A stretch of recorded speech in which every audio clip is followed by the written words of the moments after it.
I've taken up Amiga programming again, after more than 20 years.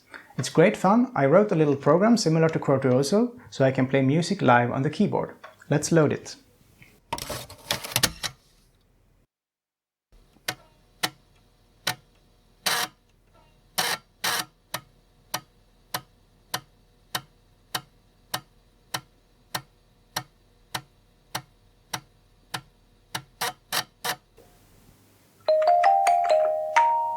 The performance earlier had a bit of reverb applied to it. This is the dry sound coming directly from the Amiga.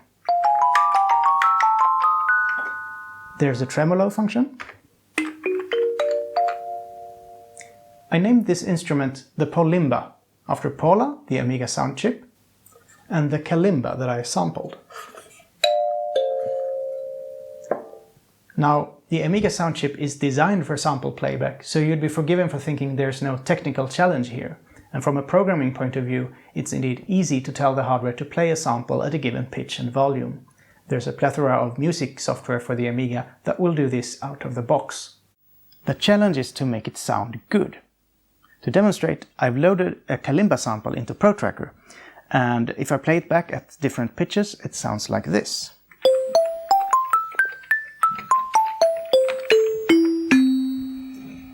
So that's the starting point. We get this sound quality for free, and if we want to improve it, we're up against two separate limitations. The first one is sample resolution.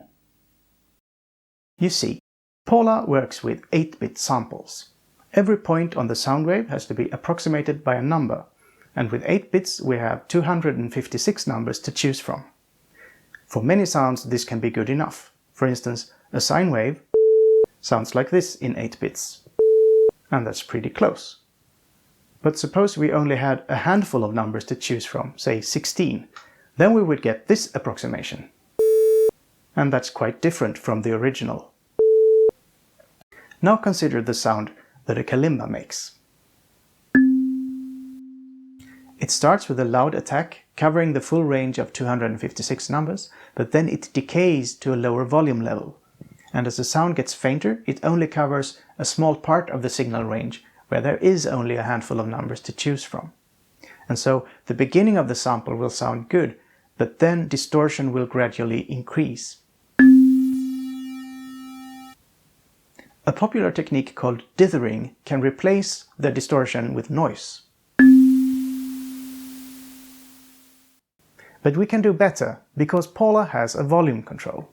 That is, each channel has a register where you can set the volume from 0, which is silent, to 64, which is the maximum volume. This, incidentally, is a peculiar range. A normal 6-bit hardware register would have ranged from 0 to 63, but here we get an extra setting, 64. So I like to think that in an elegant binary way, the Amiga's volume control goes to 11. So how does having a volume control solve the distortion problem? Well, we start by measuring the loudness curve, the envelope of the original kalimba sound. And then we compensate for it by artificially increasing the loudness as the sound progresses, until we end up with this unrealistic thing. Then we sample with 8-bit precision, and this time we get to use the full range of 256 numbers for every part of the sound. And finally, during playback, we reapply the original loudness curve by updating the volume register on the fly. This will complicate the program code, but it's worth it. Instead of this, or this, we get this. Many Amiga composers use this technique in some form. In ProTracker, for instance, we can combine the loud sample that we computed with volume commands to approximate the original loudness curve.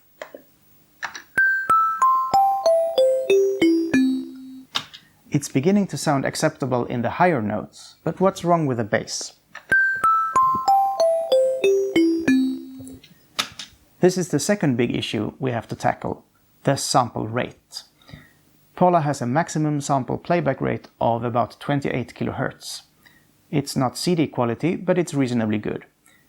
But if we want a full range of 3 octaves, and we play the highest note at 28 kHz, then the lowest note will end up at half that rate, which is 3.5 kHz, and that's worse than telephone quality. So what you typically do is you have 3 different samples, one for each octave. That way at least you never have to go below half the maximum playback rate. But we can go one step further and have one sample in memory for every pitch. Now we're sort of leaving the realm of what's practical using normal tools like ProTracker. The Paulimba uses 37 different samples, all derived from the same original high-quality recording. This way we can always use the maximum playback rate of 28 kHz. But check this out. Sounds good in the bass. But as we go further up... What was that? Do you hear the aliasing? Little extra out-of-tune notes? Where did those come from? Well, buckle up, because we are going deep down the rabbit hole of Amiga sound programming. Remember the volume control? Under the hood, it works by turning the sound on and off very rapidly, and then smoothing out the ripples. As a consequence, if we use any other volume setting than 64, the maximum, our sound signal gets resampled naively at around 55.4 kHz. Resampling causes aliasing, unless we resample at an integer multiple of the original sample frequency.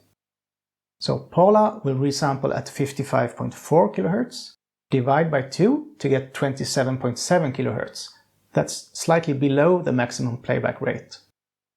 In other words, the theory tells us that if we lower the playback frequency a little bit, we should be able to find a sweet spot around 27.7 kHz where the aliasing magically disappears. Listen to this. Before, after. How about that? As usual, I've glossed over a lot of details, so do check out the video description if you want to learn more. Take care, see you in the next one.